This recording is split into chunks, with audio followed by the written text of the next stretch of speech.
Well, hello to another show. Straight after our Christmas special, we wanted to get a first impressions review in of the church on Ruby Road. We will, of course, be doing a full panel review tomorrow night, and I'll advertise that again. But we want to get into some of the nuts and bolts. And as I advertised this one as the Ragnarok review, and some people wrote to me saying, well, what's the difference? Well, the full review tomorrow night is, as we said, it's like the inspection of the episode, warts and all. This one will be forensic, but this one will be picky, edgy. We are hard to please, very hard to please. The gods of Ragnarok and the greatest show in galaxy, as you can see there, you really need to impress them. So we really are going to go for it tonight. So it's going to be quite kind of head to head. And if you're going to do a head to head, you need a certain person, and that certain person is my pal John. Merry Christmas. Hello. I don't know whether to feel complimented or insulted by that introduction. I'll choose to be complimented and sort it out with you later. Well, I got God in early. I think Best to get God in early. The devil's in the detail later. Exactly. That's always the case with me, isn't it? I suppose. Mm-hmm. So we've sold it to the viewers, hopefully, that we're going to be very, I don't know, rattled and hard to impress tonight. And so the good thing is, Brendan, if you don't like what we say, you can always admire the Christmas Doctor Who jumper. Yeah, all I want for Christmas is Who. I won't sing it. And I don't lose viewers. You've set everything up very nicely, whereas I haven't. Look at me. I mean, honestly, you Grinch. Yeah, I taught too many years Christmas Carol.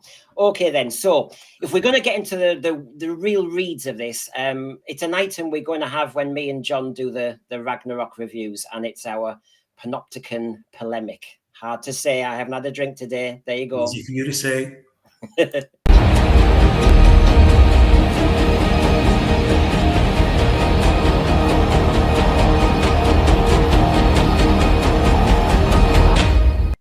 Well, if that doesn't build you up enough and sound grim, here we go. Right, I'm going to start off, John. We have got no time to mess around here, Not at all. Get on with it. Right, church on Ruby Road. Let's be honest with us. RTD, he's not in his prime. His writing is not as good as it used to be. I found we've now had 4 specials, and I personally think he's copying Star Beast comic strip, Wild Blue Yonder, classic countdown with not much else happening. The giggle was a bit of, the sound of the drums and all the rest of it. And then this one was, I don't know, Jack and the Beanstalk with a lot of filler. Oh, you are a Grinch. Well, yeah. It was. Can I just remind you what day of the year it was? It was Christmas Day, and I think on Albert Square they were having another Christmas Day murder, so there was real originality there. I think the King was, for the second time, delivering his message. Heard it last year. Cole the midwife, she was delivering babies, so it was new, and Coronation Street and Emmerdale were doing their usual toot. So it's not a day for originality, Brendan. Not really. It's a day for familiarity, for family, and for nice, warm feelings. So really, are you agreeing with me that was a filler episode, but nice about the context of the Ruby Sundays family, but not much plot? No, see, you have to use your ears as well as your mouth.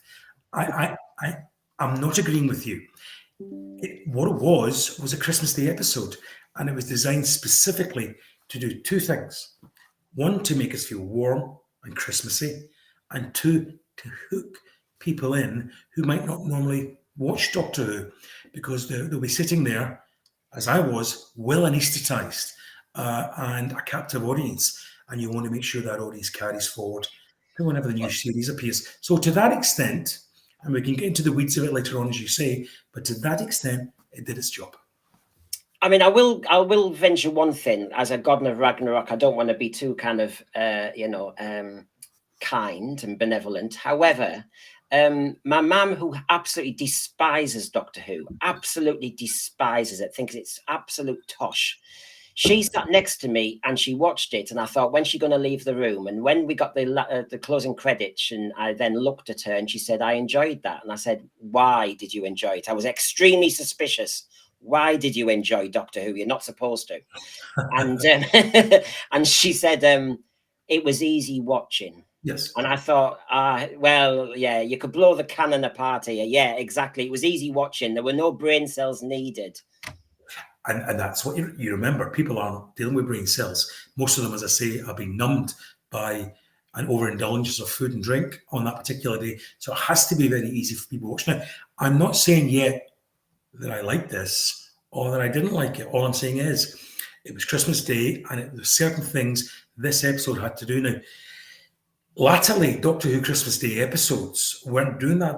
They'd become a bit fannish, in terms of some of the things that Moffat did. Yeah.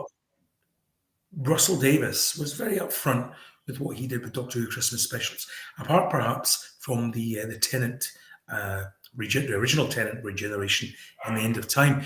These were pleasing everybody episodes and to get everybody on board on a very special day of the year. So to that extent, it absolutely did what it had to. And I think, although we'll get to the ratings later, I think the ratings bear that out. And so if you're going to give this easy pass to it, because it's Christmas Day, are you giving an easy pass on the magic gloves, for example? No, I'm not giving it an easy pass at all. I'm not giving it an easy pass at all. I thought the magic gloves, for example, was a lovely piece of shorthand again. I mean, if you think of lazy writing, I'm contesting that RTD2 is not the same as RTD1. He had his psychic paper. He had the sonic screwdriver that can do anything in sight. He can now do jewelry detection. And then on top of that, we had the magic gloves just to get this blooming ladder up and down plot going on at speed. So it's Christmas Day. I let canon go out the window. I let Doctor Who even pretending it's got any kind of logic to its own kind of universe and just let him invent any old tosh. Yeah, and he did that. You know what I mean? Any old tosh, like a sonic screwdriver, or a TARDIS for that matter. These are just inventions of any old tosh as well. These are the things that people have consistently hit Doctor Who over the head with, for years. And then when 40 years on, 30 years on, 60 years on, similarly tosh-like inventions are made.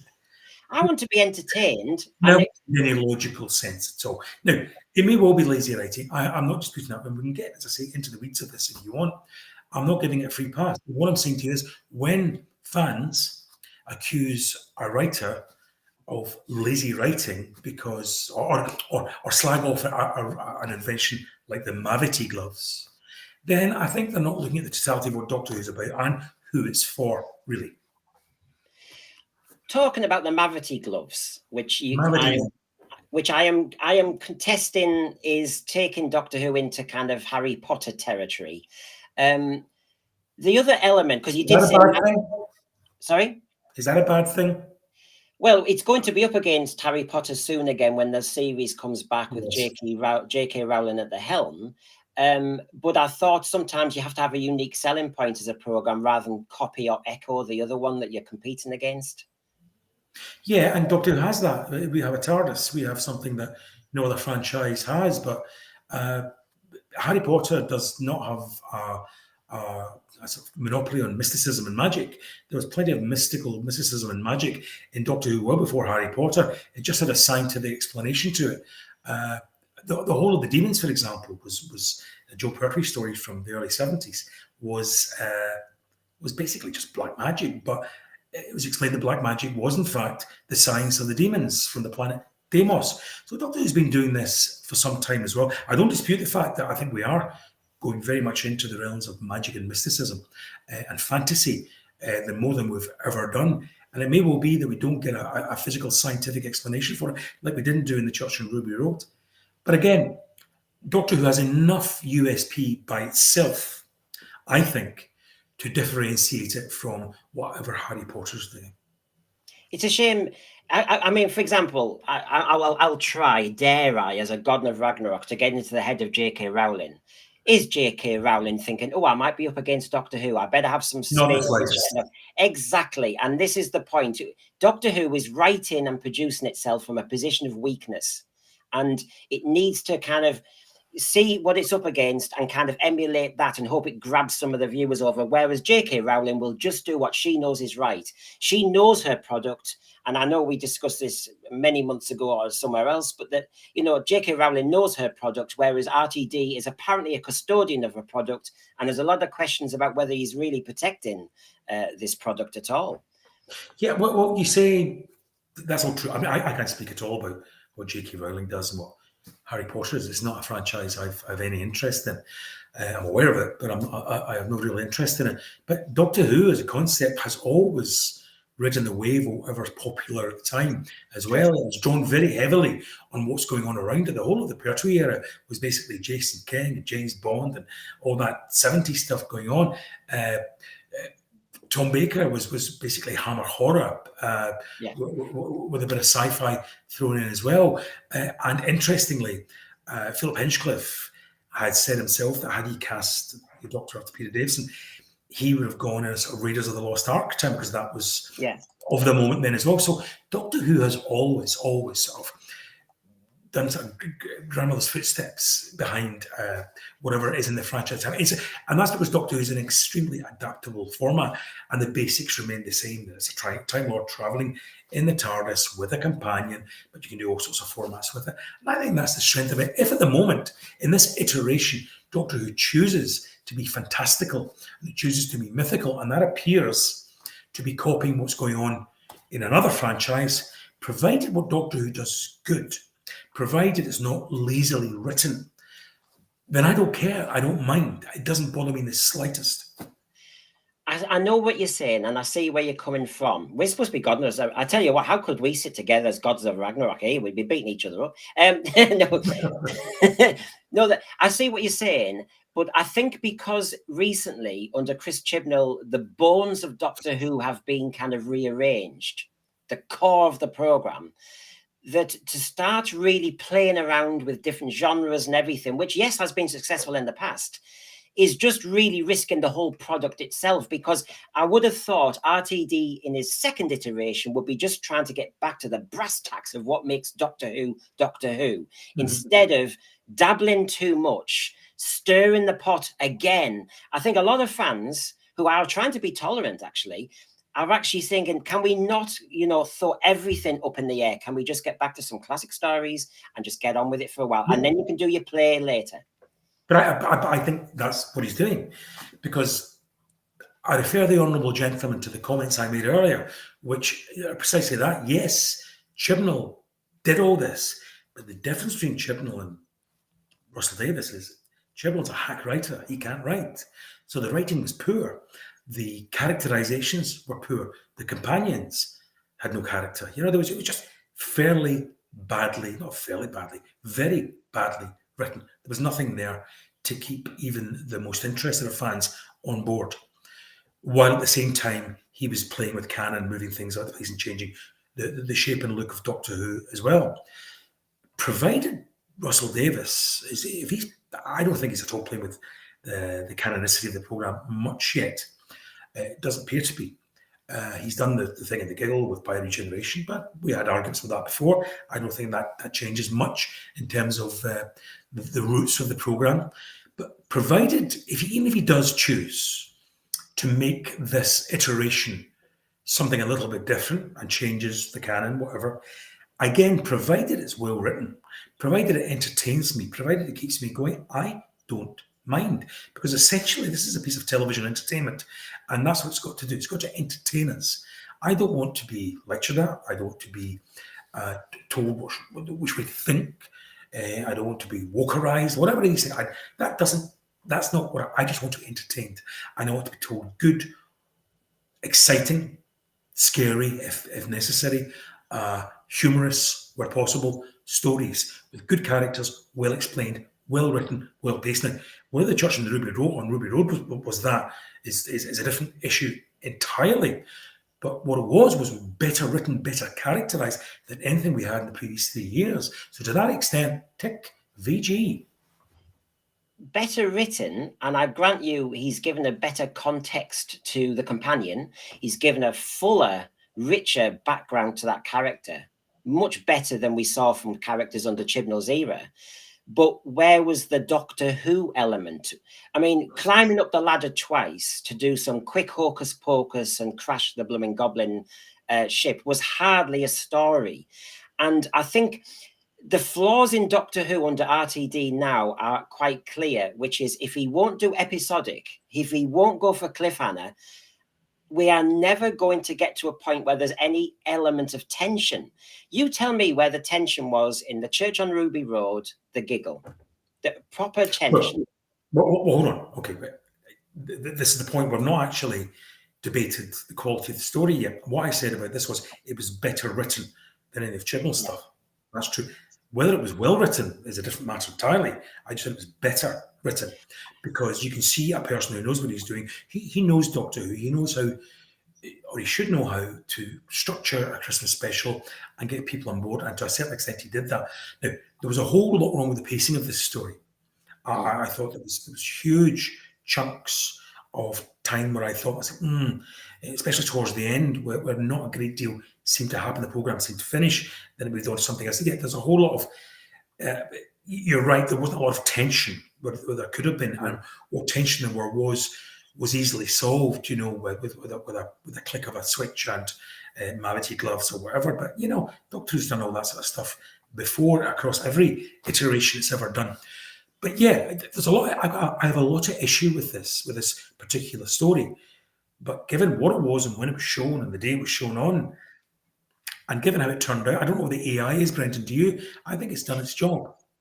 Yeah, I haven't seen the AI yet. We will mention the ratings later, everybody. We're going to have a kind of blow by blow of kind of the issues that were raised. Like I said, the full reviews tomorrow night when we'll go into lots of different versions of our opinion.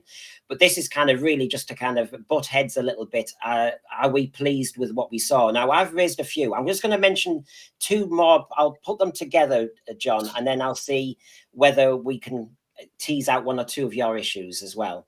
And I'll book back, so to speak. But one of them was when we mentioned the Mavity magic gloves, the Mavity element was raised again. And this does raise a point that I am just starting to ponder and dread to a point, which is the Mavity element when Sir Isaac, well, it was Isaac Newton then, came up with the term Mavity because that's what he thought they'd said in the TARDIS.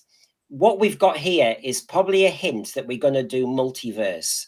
And I think that's why he's going to say that you can have different races and ethnicities representing what we thought were famous characters in our timeline.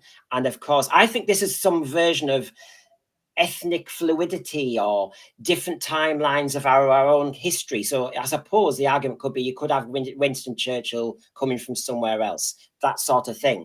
I think there's some clever ass idea here that's why Sir Isaac Newton was cast as he was. Yes, it triggered a few people, but I think he's trying to say we've got this Mavity universe.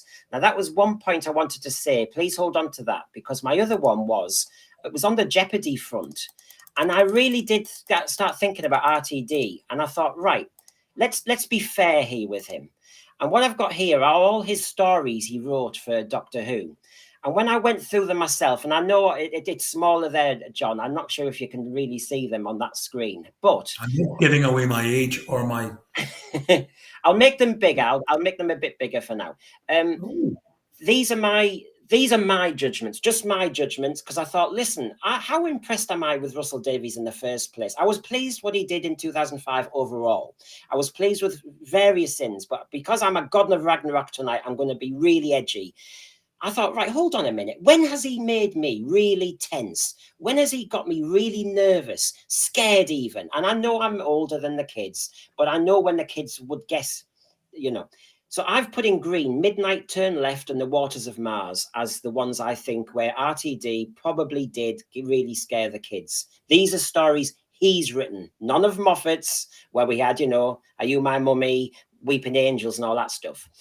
In the red are his really good, entertaining Doctor Who stories, Journey's End, Bad Wolf, Christmas Invasion, Doomsday, Part of the Way, Stolen Earth. Classic kind of adventure sci-fi romps. And then in amber, those I thought had good elements in it. But I have to say, John, when I'm judging RTD, and the lack of jeopardy and the lack of death and the lack of tension and the lack of scares. I actually think I may have a point that RTD, while he's the custodian for now of this program, he doesn't really hack it. Well, there's a lot in that there, and there's an awful lot I know a huge amount of subjectivity in what you said there about your opinion and what was creepy and what, one man's creepy and another man's I couldn't give a monkey's. Hello to Crimpling and Blueness. He said something in the in Ahoy in his comments there about the whole Mavity thing being, I think you're giving it too much credence. I think you're looking too much into it in terms of that. I think I hope so. Crimpling and Blueness is right about that. But to go back and maybe unpick a little bit of what you just said, apart from the fact it's very subjective, what you find scary, you can't tell kids what they'll find scary, and different kids will find different things creepy and scary. Just like I did, there's certain horror movies now which people talk about creepy and wouldn't touch me, but there's certain other things, there's a horror movie called Black Christmas, which terrifies me still to this day. I'm talking about the original one. So again, it's a subjective thing. What we have in Russell Davies, and I'm going to be picky myself here as a god of Ragnarok, is that he is very much, he can be curious egg. He can be very good in parts, and other parts you can take or leave. And during his first tenure as showrunner, there was a lot to admire. There was a lot to be a bit suspect about with farting aliens, but he was finding his feet. He wanted to see what worked. But towards the end of this thing, he was producing fantastic stuff like Midnight, and closely followed by a rip-roaring finale. Let's not count the end of time, but the Stolen Earth and the Journey's End. That two-parter was a real rip-roaring fan fest, viewer fest for everybody who'd followed the Russell T Davies area on Doctor Who. He punched that and knocked it out of the park, and it gave Doctor Who one of its highest ever ratings. So if you take a step back from it and just don't look upon it as something that entertains you, there's a whole lot there I would agree with you, but it's not about me. It's about what appeals to the general public. And Doctor Who has always had to appeal to everybody at the same time. So there'll be a variety of different stories, some which you like, some which you don't. Some set in the past, some set in the future, some set in present day Earth, horror stories, creepy stories, humorous stories. So it's a pick and mix. There'll be certain episodes, and even in classic Who, 63 to 89, there's a whole lot of stuff there which you can look at and go, that didn't terrify me, didn't scare me as a child. It'd be interesting to see you conduct a similar graph for the entirety of Tom Baker's, who is considered to be the definitive Doctor, if you like. And I doubt very much if you would highlight a lot of his as being particularly scary as well. So it depends which way you want to look at this. We can all do similar. I think we're very lucky to have someone who is as good as he is, and having watched the Imagine programme, as Russell Davies says, you can see he really does put emotion, heart and soul into his writing. He's not a hack. Yes, sometimes he's better than others. Yes, often I think he could write lazily, but we're lucky to have him. He has a tremendous imagination, and he's got heart and soul to put into that. So my view, very long-windedly here, my apologies, would be that despite the fact that there's a lot of, I would agree with you on that list, you could find that for every Doctor, for every tenure, for every era, and go through that. Very little Harlow stuff ever terrified me either. So what? It might have terrified and made other people creepy. Doctor Who has to appeal to everybody and have as broad an appeal as possible. So you're a fellow god of Ragnarok. I've had a whinge about a few, and by the way, viewers, I've got a list of 15. But John, have you got a gripe that I can kind of butt back against you on? You mean from this particular story? Obviously, yeah. Yes, well, okay. As much as I thought Ncuti Gatwa was one of the stars, one of the bright lights of this, I very much look forward to his Doctor. But, and here comes the but, and I probably say this as an old fart, I'm tired of wisecracking, fashionable doctors, young and, you know, an eye for the ladies or the gents, whoever. I just feel that, you know, whether it's Jodie Whittaker, whether it's David Tennant, even Peter Capaldi at times playing up to this, I don't know, a very modern interpretation of what the Doctor is, what the Doctor does. I'm getting a bit tired of that. You know, I would like to have, I mean, for example, Jodie Whittaker, bless her, you know, tried to play socially awkward, but she wasn't written as socially awkward. She was just written badly, and therefore she played it sub-Tennant, sub-Smith, sub-Capaldi. The only Doctor who really, of the new stuff, has played something slightly differently is Eccleston. You know, he really played that sort of affected, war-damaged Doctor with that died. So the Gapper Doctor is very well played. But do I want to see my Doctor dancing on a dance floor in a vest and a kilt in a nightclub, saving somebody's gin and tonic? It's just perhaps playing a little too much to Generation Z, to that generation. And it's about the Doctor should, well, at the same point, be an every man, every person. He should also be different. And as yet, I don't see that in the Gatwa Doctor. Maybe there's more to come. I mean, this is post-regeneration Doctor, although that wasn't terribly evident in this episode. But he's still very much, he's too human for my liking. I mean, the job, if anybody's watching here, is for me to knock back as well. We are not easily pleased on the Ragnarok review. So I've had a few. John's challenged me. I'm going to challenge John back here on this one. Go up to the John Pertwee era. We were earthbound, modern day Earth. And although you could say John Pertwee was very Doctor Who, you could think, how many times was he talking about Tubby Rowlands and having a drink with him or going for lunch? And he was very establishment. So he got his feet under the table of modern day Earth England. And how different was he? Yes, he had his gadgets. Yes, he had, you know, that. But there was an element where he went very unit. I know he had an argument with Brigadier now and again, but basically he was establishment. I know what you're saying about the shooty Doctor and a lot of the Doctors of modern day who have turned into this kind of, I think it's the fact that we've got modern day issues as well that they get engrossed in rather than having a distant view of and judge us as stupid humans and all the rest of it. But isn't this just a different iteration of what they did with Unit?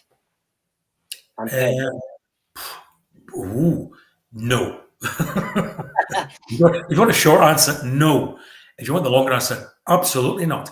It's not, because even though, remember, Pertwee was forced into having to find a home. He needed a base. Unit provided him that. So he was very much dependent on being a part of Unit for a place to rest his head and have a roof over his head. The Gatwa Doctors doesn't have that, and modern day Doctors don't have that. They choose. Well, the Doctor's a fan of Earth, and Earth things are his favourite species. Get all that. He was always like the back, you know. I had a deal of sympathy for the JT, no hanky panky in the TARDIS thing. I thought that was good. I think JT took it.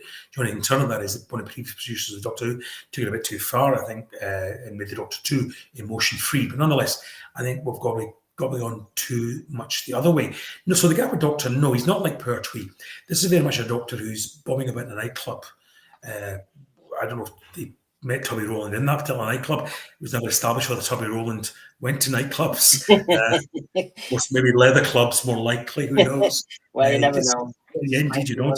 But I just get the impression that it humanises the Doctor too much. Pertwee was always, while establishment, he was very much trying to get away from Earth, trying to get away from the Brigadier, making sure the Brigadier wouldn't use weapons or couldn't use the technology that aliens were leaving behind. He was still very much anti-establishment while using the establishment while he was trapped on Earth. Modern Doctors seem to imbue themselves with all of that, whatever the zeitgeist is at the time, even to the extent that, you know, the 10th Doctor would know all about Walfords and having the best Christmas ever and all this nonsense. And while I understand what Russell Davies tries to do with all that sort of stuff, I think it dates the programme first of all, but it just gives it makes the Doctor too mundane. It makes the Doctor too human. That's why I think Matt Smith, although he played up initially in the first season, with the Amy Pond character trying to cop a snog with him and all the rest of it. Again, he had that Tennant thing. Latterly, he did the socially awkward thing and the physically awkward and not fitting in properly. And that's more like the Doctor that I would do. They tried the same again with Capaldi, but the ratings took a tumble and they got flipped and they moved away from it far too quickly. This is part of the problem, I think, that look, I mean, I enjoy Doctor Who overall, and I've been through every story, I think, like you have, John. We've sat around and we've watched them. We haven't disappeared or cancelled it or anything. But no. But I think the problem by making it very modern day and making them very human, these Doctors, is actually, although the story might entertain me at the time, there's no real reason or compunction in my case to want to go back and really watch some of these again, unlike the classics. So that's the problem. Now, I've put down for those watching, this is our review overall of certain issues and points we want to raise about the church on Ruby Sunday, on Ruby Road. But we're back on tomorrow night to do a full, proper review that you'd normally expect. So we've just been doing part of the Panopticon polemic, which is basically making very strong political points about the programme and the episode. Now, just to give us both a break, I found a third god of Ragnarok in the guise of Jamie Reese's hand, so to speak. And beg your pardon, careful what you say. So basically, for a couple of minutes, we're going to get the comment. How many crisps out? You open your crisps, and I'll start us off on Willy Rants.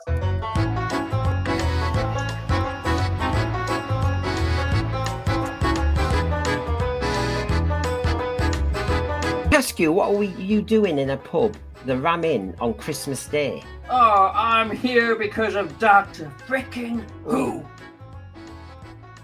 You had to get out of the house, did you? I did. I just had to get out of the house.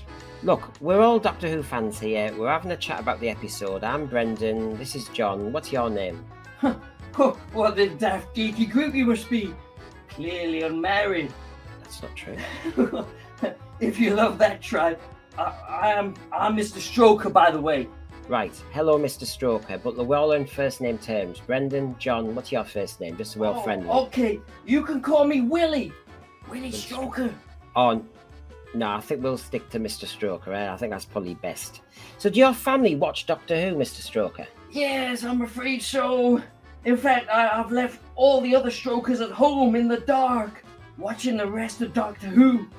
Well, behind the sofa, I suppose. So, what did you think of the episode, Mr. Stroker? The BBC must think we have no brain cells and are easily entertained or easily pleased. Yeah.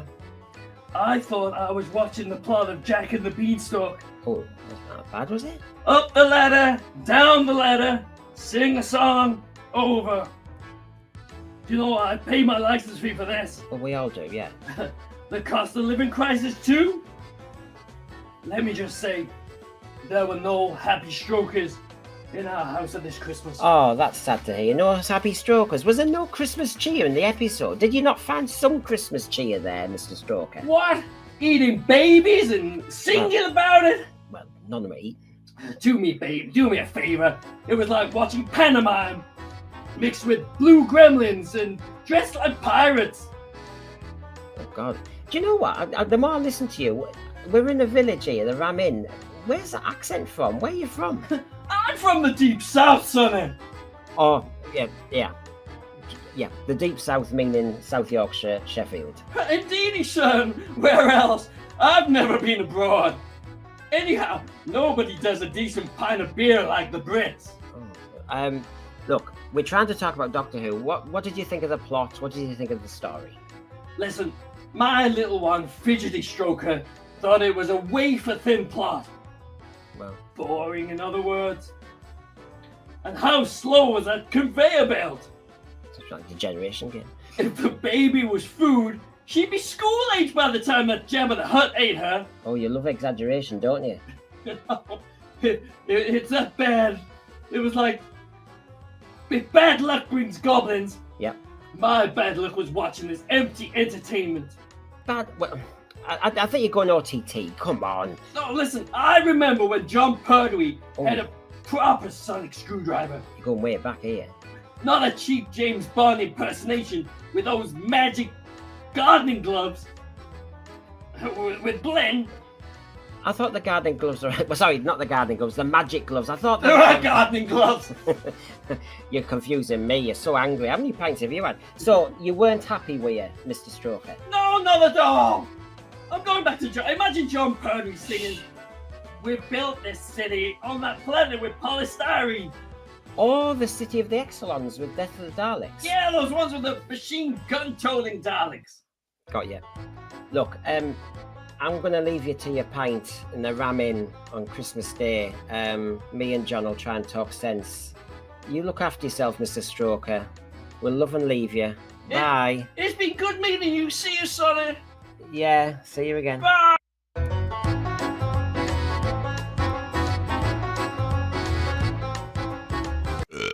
Oh, nice. Shocking, I know. If he's the third god of Ragnarok, we're stuffed. So we'll have to bring... Well, he certainly was, wasn't he? Yeah, stuff that was. Yeah, poor Willy Stroker's master there lost his voice. I must ask though, did Willie have a stiff one while he was in the pub? I think he had a few. What do we say for it? Bless him. You know, is that the brother of Dick? I think he very probably is. I mean, he's got a whole load of kids with all the different names. What I didn't learn is it's very modern, isn't it? His wife didn't take the maiden name. She's not a stroker. His wife's not a stroker at all. He did confide in me. So is that the one you told me that she says she's a beautiful redhead? No hair, just a redhead. I must ask him. I'll get him on again. Ask him. So, while you were having a little break there, having your crisps, is there another issue you've got regarding... It wasn't so much a break as a breakdown, actually. I had to put up with that, I tell you. I mean, I've got a damn list here, and I tell you what, I really... Hey, look, this was the first story for a doctor, a debut story. Now, I hear everybody whinging on about Twin Dilemma. 11th Hour, I think, is the one that everybody measures against now. 11th Hour with Matt Smith, the brilliant debut story by Stephen Moffat. I'm thinking of Castrovalva, Robot, Power of the Daleks with Patrick Troughton, Unearthly Child, episode 1. This was a poor debut story for Ncuti Gatwa, surely.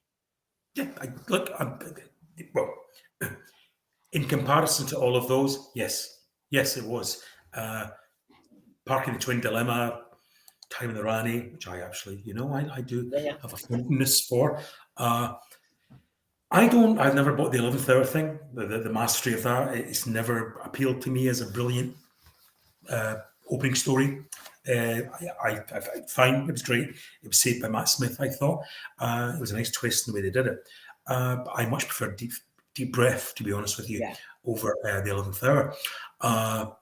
But yeah, look, for all we've said here, we haven't got down into whether this was good or bad or not. I've just defended what it was, when it was, and why it had to be the way it was.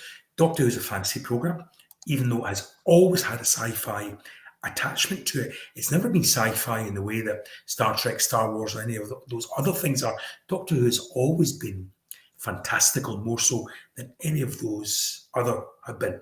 Doctor Who will take Egyptian mummies and make them robots. Doctor Who will take the devil and make him a being from another world.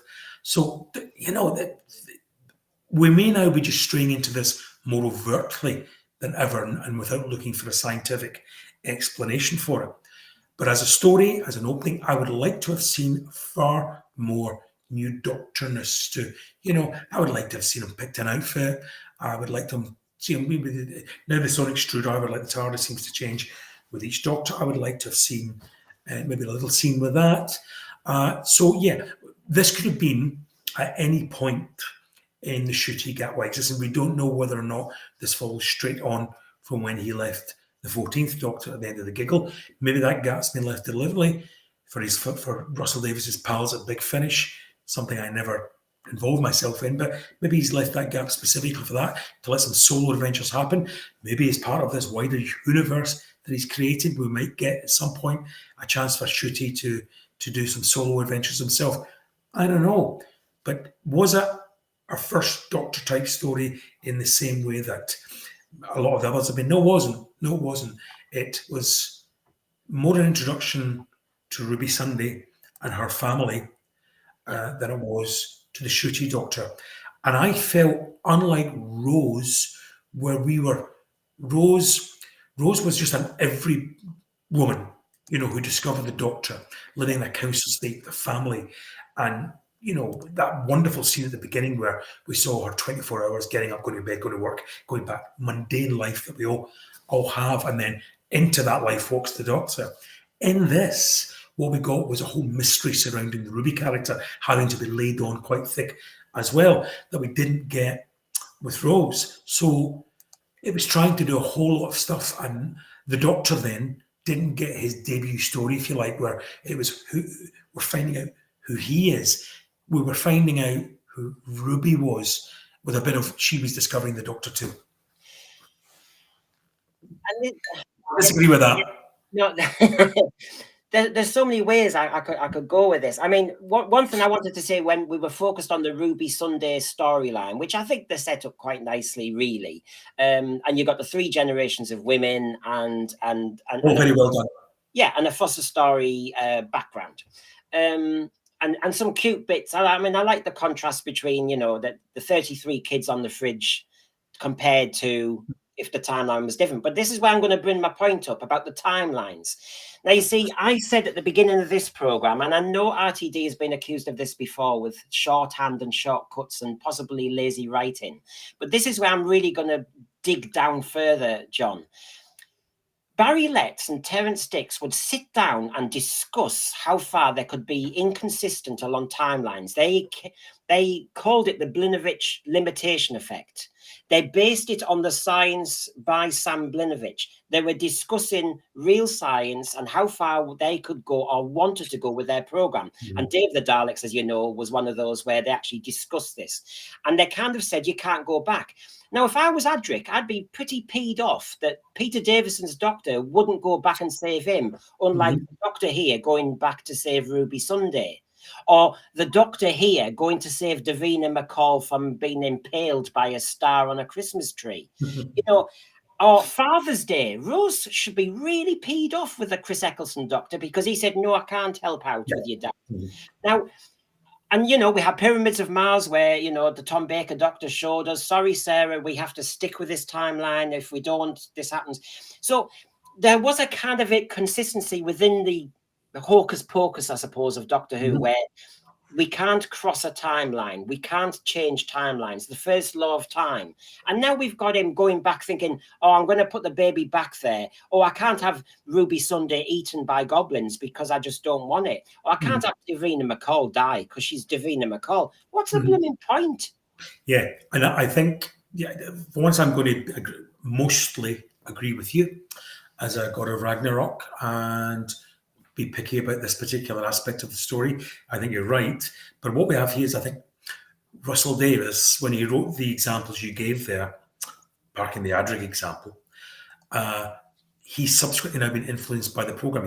He helped to relaunch, being influenced by the Moffat era and what Moffat has done with it, where it's become timey-wimey, where the Doctor is used to going back, having different timelines, saving this one, being able to avert a companion death. I mean, the whole prospect of death was devalued by Moffat's Who, in that, there was no tension. Even if the companion died, they didn't die. You got the thrill of, if that's the best word for it, of a companion dying, and then ultimately they were saved in some other form. And that happened to each of their companions. Amy lived a life 100 years before. Clara is often an TARDIS in the last second of her life, and Bill Potts is off with her lesbian friend in a different sphere altogether. So this is very much Moffat-influenced RTD, where the Doctor is now able to nip back and nick in. But careful what you wish for here, because there will come a point throughout all of this when, if he wants to be dramatic and a character does die, what's going to stop Ruby saying, go and stop it? And he can come back with set moments in time and space, which they were doing in Father's Day and beyond. Not unless this is part of a bigger plan to show that the Doctor, as in Time Lord Victorious, was becoming, a little bit too godlike in terms of the stuff he was able to do. There may well be a wider plan with this. I don't know. But yes, I would agree with the lazy writing if, because it's Christmas, we'll go back, we'll pretend to kill Davina and McCall, then we won't. Because the consequence of that is, in future, you devalue any potential death we're in. So if, for example, one of Ruby's friends or her family is in real peril at some point in the future, there's no jeopardy because we know, well, the Doctor can nip back and stop it from happening anyway. So I think that's a fail in terms of that particular aspect of writing, even though it's been done probably because it's Christmas and he thinks, oh, they can't kill Davina, and the Doctor goes back and does that. It's not clever for his own style of writing and for shaping the programme. Now, I've seen online various people talking about the Ruby Sunday character, because it was her introduction as well. And, we're all, aware of how companions have been introduced in the past. Now, you've mentioned Rose a few times, and I think it's valid to actually do this. But I've picked this slide, for example, because some fans have picked on this and said, here was an example where, instead of being like Rose, where Rose would have got very emotional and she would have told Chris Eccleston's or David Tennant's Doctor off, and she'd have said, this is how I feel. In here, while the baby was being stolen by the goblins, she was just picking on, did you hiss at me? It was like, I know she's given the dialogue by somebody, as in RTD, but it's like she wasn't real. And I've heard some people saying she was a classic TV character rather than Rose came across as a real character. That didn't trouble me. No, she's not Rose. So what? She's not Rose, and she's a different character from Rose, and that's what this different character would say. The problem with Doctor Who fans, I dare say, when Rose was quoting some of those lines, some of those Celsius fans were going online, if there was an online at the time, criticising her and saying Sarah Jane Smith or Tegan or Ace would never have said that. So this is what fans do. It was never done as well as it was in the past. Let's play it by ear and see what she does. If you want to criticise it, you're right. Criticise the writing rather than the character, and it may well be that she'll find her feet going further forward. But things like that absolutely don't trouble me. Not in the slightest. Yeah. Fans are fans, The things about fans are, it was always better in the past. Just now it's always rubbish. Just now it's always rubbish until it's no longer just now, and then it becomes a classic.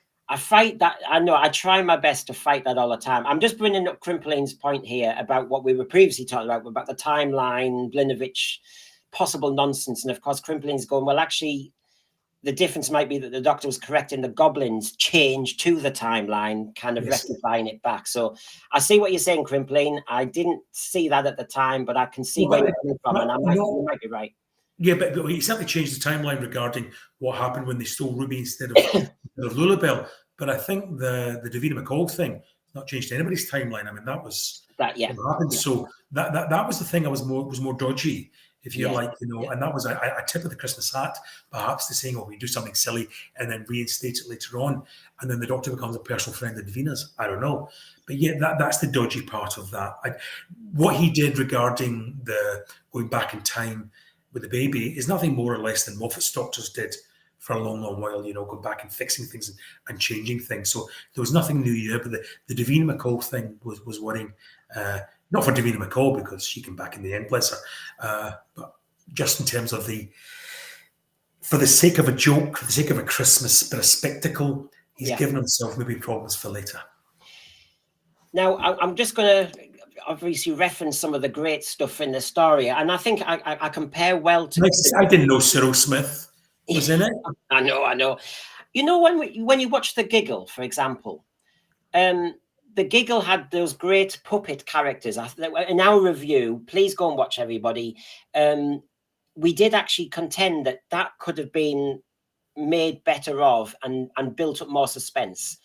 And in this one, take puppets away and bring in goblins. And the goblins, I thought, were great, but they didn't make enough of them.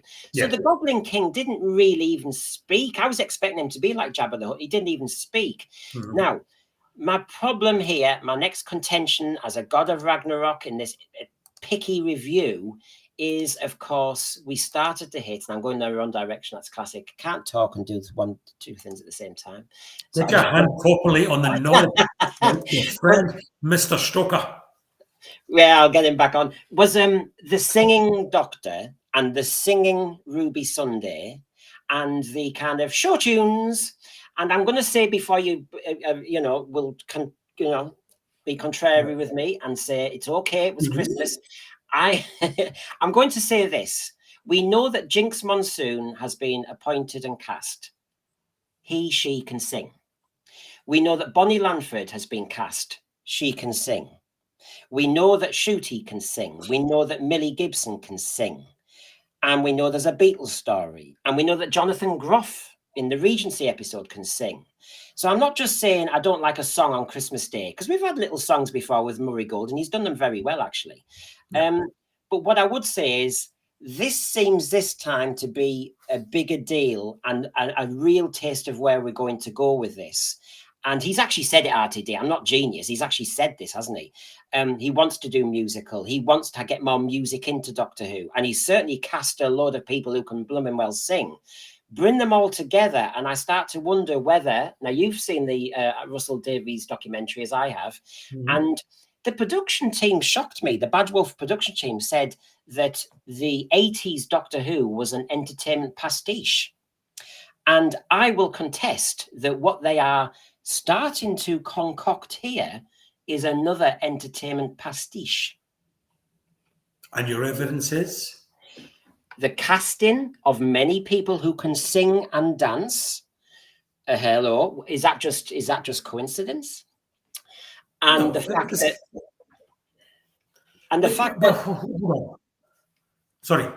And also the fact that, yes, it's a Christmas episode, but we didn't just have, we had the Goblin song. I thought that was fine. It fitted in quite nicely to the whole episode. I was wondering how it would be done. I thought that worked. When the Doctor in peril, we need the Doctor in peril. That's part of the story. Him and his companion, we'll sing. And then we'll look at some ropes and go down the ladder like Jack and the Beanstalk. Entertainment pastiche, Bad Wolf are very judgmental. I'm just judging them back. Yeah, and you are. I think that's what you're doing. It's a bit of tit for tat there. There's always been, especially in the latter days of Doctor Who, stunt casting. People who are known for musical theatre, for pantomime, for quiz shows, coming on and doing their bit in Doctor Who. Actors are strange. They're required to act and sing because guess what? It's a multi-form profession, career. Whether they can or they can't sing, they're required sometimes to do it.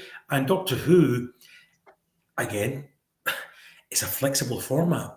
We've never really strayed into the territory of Doctor Who doing a lot with music. So why not, if the programme is as stretchable and as changeable as we've always said it was, why not give it a go? Why not have a musical episode? Why not see how far you can push it? And I think that's fantastic. Now, irrespective of what the Bad Wolf team said, that's them speaking to a camera, speaking of their own volition. They can say what they like. But part of the condemnation of latter-day Doctor Who was it had become a bit light entertainment, to the extent that they're talking about people like Paul Daniels could have been cast as the Doctor when it returned. That's what it built up. Now, your argument is that they may well be doing the same thing themselves. I don't think so. I remember Stephen Moffat saying that if the right part in Doctor Who came up and it suited Bruce Forsyth, would he cast him? He would, and in an instant, and so would I, because that doesn't matter, So, and people can make a judgment about Bruce Forsyth or Nicholas Parsons, for that matter, in Doctor Who. And then you see it and you go, absolutely, I know why they did that now. And that's absolutely fine. So my view to you, Brendan, would be, look at the casting, have your suspicions about where they're going, based on whether the Bad Wolf team have said about entertainment pastiche as it is. But let's see the episode first. And if it does, if you're right, and they have gone down a sort of musical entertainment route, whatever, let's see if it works or not. Doctor isn't going to be 80 episodes of music. That's not going to happen. But let's take this format and maybe stretch it in a direction they haven't stretched it before to prove how malleable it is. And if they do that and it falls flat in its face, I'm sure we'll move on and nobody will notice. But if they do it and it works, we'll all be singing from the rooftops. Except, look, I can take what you're saying as a defence so far. However, in trying to be entertained by a Doctor Who programme, I've mentioned already the lack of jeopardy, the lack of tension, the lack of suspense, the lack of scares. Now, add to that the real potential in the casting and what RTD has said himself about going musical. And what you've got is a dilution of anything that is really even drama, because in the middle of a perilous moment, you'll do a Roy Castle song and dance routine. I mean, it's a shame he didn't do that why didn't he do that in the Dalek Invasion of Earth? We could have done it all in the Daleks movie. You haven't seen that yet. You don't know that. You have absolutely no idea. Except my main piece of evidence, John, is Christmas Day. We had a perilous situation because, I mean, if I asked you to name 2 perilous situations on Christmas Day, you'll be pushed. And in the main one, when they face the Goblin King, who, I mean, that must have cost a bit of money. And he sat there with a yawning mouth wide open, with bad breath and everything. And then suddenly Ncuti Gatwa decides, I'm going to do a bit of Roy Castle tap dancing around TV Centre and I'll sing you a song. And I thought, for God's sake. Isn't that funny? Isn't that funny? In the same way that Tom Baker would suddenly start playing with a yo-yo or cracking jokes or doing whatever Tom did best. Like Pertwee used to sing at Agador as a lullaby. You know, look, there are precedents for this in Doctor Who. There are absolute precedents of the Doctor not doing what you would expect. And I'll say him here because Jodie did exactly what we expected her to do, which wasn't a great deal. But what we'd expect him to do, you know, that's what the Doctor does. If a new aspect of this Doctor, and it is a new Doctor, is to join in with the singing, and he just so happens to be along with a companion who can, if you remember, there was a little bit when Millie sang where she couldn't keep up with the words and she tiddly bumped and buddly bumped as well, which is what a normal person would do. If that's the aspect of him, then good. As long as it doesn't become, Doctor Who isn't musical theatre. It's not a musical. As long as it doesn't become that, then I'm happy with it. Remember, of course, this is Christmas Day, old Grinchy. You listen to me, Grinchy. Remember, it's Christmas Day. So we do something a little bit more frivolous for Christmas time. If we get to the new series, and we've had a toy maker now, perhaps Jinx Monsoon is a music person, you know, who uses music and toys to do something. And that's all fine as well. And songs become part of the armoury. And the Doctor has to, and we're testing the water here and showing that this Doctor has a penchant for music. So that comes into play later on. That's all good. The point is, let's see it. Let's see what works. And if they're pushing the envelope, then it shows that a programme at 61 years in can still make change, radical change at that, and still be perfectly different from all the competition. And you know what? You probably won't get singing in Harry Potter. So you talked earlier on about Doctor Who becoming too much like Harry Potter, too mystical and magical. Well, if we're doing that and bringing in a bit of music and musical episodes, what's not to like? We're still showing we're different. We're still showing we're innovating, even 60 years in. Now, with the time we've got before we discuss the ratings, have you got one other contention from that episode? A contention, since we're very judgmental. Our full review will be tomorrow night, everybody. You know, we will give it full kind of whack there. And by the way, everybody, since I'm in a Grinchy mood, I'm just going to show this for a second and go, away, come on, stop subscribing. Honestly, please, for goodness sake. I was going to do the nice one, but why should I? I'm in a Grinchy mood. Away, give us a blooming subscription. We're working. I know. We're working our socks off here. So, one other contention you had. Right. Okay. It probably is to do with that. I just think the story was wafer thin. There was generally no story there, but because there was too much going on, you were introducing a new Doctor, introduced a companion, plus the mystery behind this companion. Because what happened in the Christmas episode wasn't resolved in the Christmas episode. We don't know. Ruby's story. We were introducing what will now become regular characters. On top of that, you were introducing the whole myth of Mrs. Flood and what's going on there. So there was a huge amount going on, which meant that basically there was 2 set pieces in this. The one with the baby on the Generation Game conveyor belt, and the second when they're climbing the ladder. That was the two big set pieces. Other than that, with a bit of jiggery pokery with hands, gobbly hands, there wasn't a great deal else going on. And I think it needed more set. There was problems with pacing in this. There was huge for modern day Who and modern day drama. It dragged a little. I thought, for a modern audience for kids, you've got to get something moving here. Something else has to happen here. So I think to that extent, they could have done with another draft to this, just to make it that bit more entertaining. So probably one too much going on and not enough plot to really give us some set pieces to remember it by. You wonder if he's getting challenged anymore, because he actually said in the documentary that he does a lot of first drafts now, which surprised me, because with the writer's tale, he actually seemed to draft an awful lot when he was talking. That surprised me too. That's because that was one of the problems that Chris Chibnall sort of said. I think he said it almost as if it was a feather in his cap. That was a first draft. Well, you know what? Go back and earn your money, friend, because nobody's first draft is ever the best draft. You know, you always go back. Whether I'm writing, even when I'm writing a shopping list, I go back and draft it again because I always forget something or I've repeated something. So a draft, a second look, a third look is always to the good. Well, I don't know how many times I've been texting or talking to you and you've been drafting. You've been drafting, proofreading, checking your work. Right. Well, that was our first Ragnarok review regarding, we don't do every little detail of the episode. That's tomorrow night. This is our gripes and we're not satisfied with anything. Now, I rarely am satisfied, but that's another matter. You've defended it well tonight. Yeah, I'm talking about you. You know, I'm not satisfied at all with you. So, the ratings. I know John's been dying to talk about the ratings. So here we go. Let's do the ratings. Okay. Now, if I press the right button, I'm good at this, you know. No, apparently.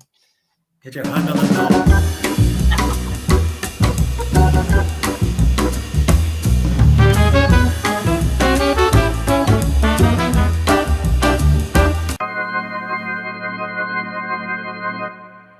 Yeah, I always have the scary bit at the end because, of course, the ratings are starting to get scary. There was a bit Dr. Phibes that last bit.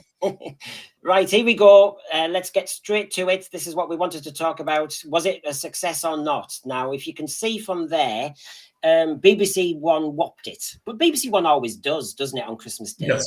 And ITV came in 9th with the 1% Club. But that was it. It was a BBC One absolute romp home, with Doctor Who in 3rd place. Kin's Speech, again, the Kin or Queen Speech tends to do very well on Christmas Day, although its figures are down. Strictly Come Dancing, which preceded Doctor Who on the night, got 5.2, and Doctor Who got 4.73. Then was a drop down to Ghosts. Call the Midwife is a surprise, because that as a drama on Christmas Day tends to do much better.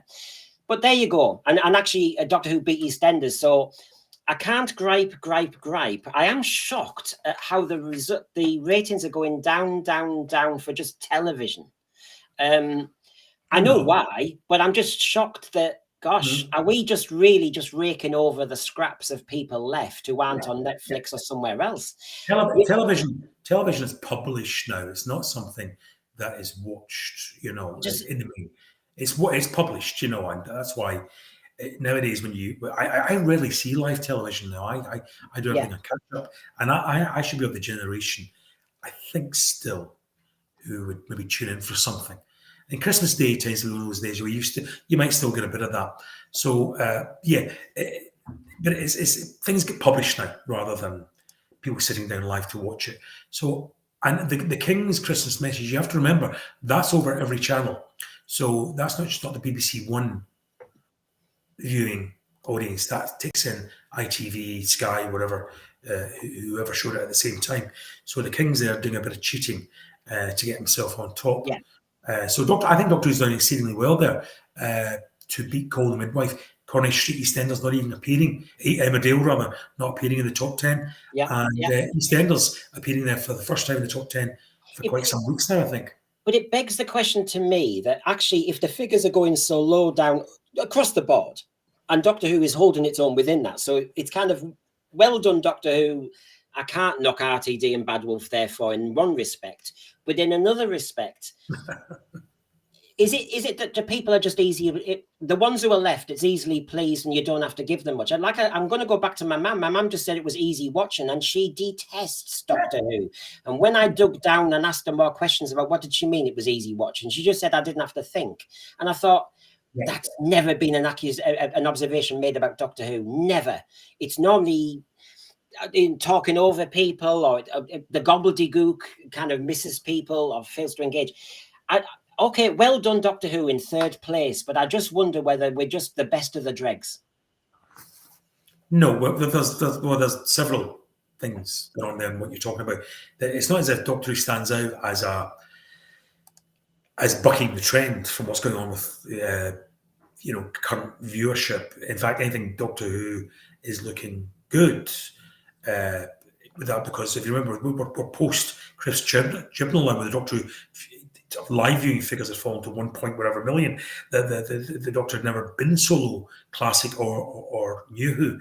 So if anything, Doctor Who's bounced back in the ratings. When you say your mom saying things like I didn't have to think about it, and Doctor Who's never like that before, that's nonsense. Of course, Doctor Who's been like that before. Did you ever watch Underworld? Did you ever watch The Twin Dilemma? It's just we could wash all over you, and while there was gobbledygook, it didn't really matter. What Doctor Who should do for Christmas Day is just be absolutely entertaining and be open and accessible. And that story was just precisely that. It was accessible. And if that means you're not having to think too hard, then so be it, because at this point, everybody's sitting, usually well anaesthetised and full to the brim with mince pies and turkey and whatever. But for Doctor Who, Doctor Who's an old property now, even New Who. We're almost 20 years into this, like Strictly. And those two programmes are still way up the top. Well, other retainers, if you like, the soaps, Emmerdale, Coronation Street, dropping out. So it proves there is an audience for these programmes, especially at Christmas. So therefore, the idea of having them on Christmas Day and people turning up for them, whether they're thinking or not, is good. It's a good idea. And also remember, when the final votes are cast and down the line, who's going to be watching Strictly Come Dancing Christmas special in a few weeks' time? But that episode of Doctor Who will be watched, rewatched, bought on DVD, bought on Blu-ray, streamed, whatever, for donkey's years to come. But bearing that in mind, it's still, I mean, we're only talking about 5 or 6 years ago. The Jodie Whittaker first story got 10 million consolidated, and this has got 4 unconsolidated. But my God, that's a hell of a drop. And I'm talking about TV. I'm not just having to go at Doctor Who. This is a hell of a dramatic drop. People aren't impressed. And just as well, Brendan, because what we are doing now is what people are watching instead of watching Doctor Who and other stuff. They're on YouTube with a billion other channels to watch, including this one. They're on streaming platforms, all the rest. So the audience is splintered. We just have to get used to that. So for Doctor Who to be picking up that sort of figure now is great. Do we know what the audience share was? I think all of them tend to end up being about 30-odd%-ish to say. I wish I could say. That means a third of the population are watching television. It does, but it's a small. That's good. I'll take that. I mean, Crimpline's just said here, by the way, I've watched The Twin Dilemma and Underworld just recently, both head and shoulders above and far more intellectually stimulating than The Church on Ruby Road. Is this a wider point? I don't maybe that, but boring. I don't want to have a go. I don't just go for RTD. I will defend him at other times as well. I'm just wondering whether, on a wider television front here, people are either easily pleased. I mean, like I said, my mum watching Doctor Who, I don't think that's ever happened in my lifetime. But she said she wasn't. Whereas, as Crimpline's saying, the 2 programs he watched, which was much more demanding than watching that. But can I just say, because I put this slide up as well, John, because I've never had a chance to talk to you about any of the ratings for the specials. You can see there, if we're going to even do a comparison, my big shock was that The Giggle was a regeneration episode and actually went down from the start. And that shocked me. add to that the Christmas episode and also the first episode of A New Doctor. So you've got a double whammy. Christmas episode, you've got a captivated, captive audience at home. Yes, they might be on Netflix and stuff, but equally a lot of people do tune into terrestrial TV.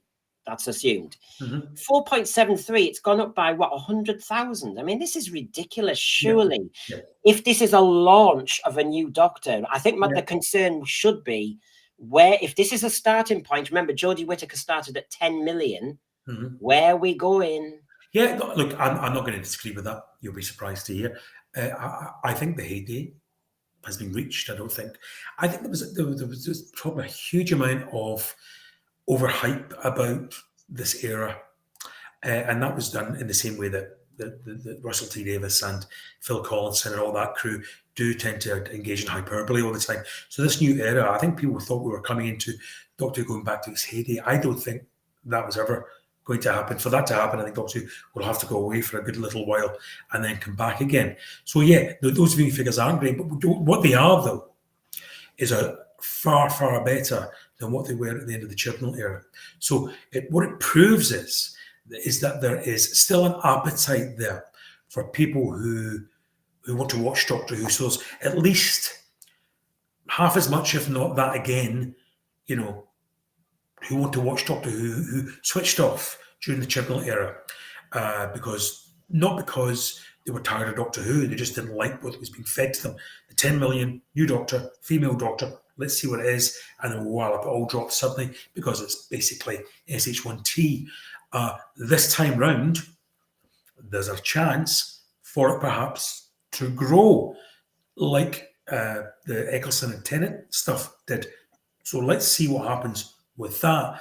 But I still temper that with an idea that I think the heyday is past. I think Doctor Who can still do well, but in a way that Doctor Who post Tom Baker, all that stuff, and then had a blip with Peter Davison again, but then it was a general slow decline, and it was picking up again when I axed. And I think that's where we'll settle just now. Doctor Who will be popular, will be mega popular, but it will be far more popular than it was during the Chibnall era. And I think he's doing a good job to re-establish the brand, to get people back to this, and that will be through, whether we like it or not, through what I think are accessible storylines, which aren't, in the one instant, either fan-heavy or continuity-heavy, like Chibnall became, or fan continuity light but boring, like original Chibnall was. So let's see what he does with this. But I think Doctor Who will settle on a bit the way the soaps have, as just being a banker of a drama for the BBC, and they'll be happy enough for that. It all depends also, I think, on the Disney stuff, how well it does for them, and also how the merchandise does on top of that. But I don't think Doctor Who's going back to the 10th Doctor Tennant and Matt Smith levels of popularity. I don't think that's happening.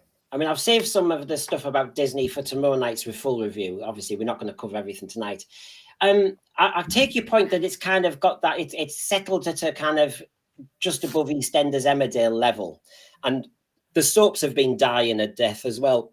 Excuse me. Overkill. Yeah, and there is an element that, and we've all observed this, whether it's Star Trek or whatever, that as a franchise or a program declines, which might be just the way TV is going, they are trying to find issues or stories that will talk to somebody.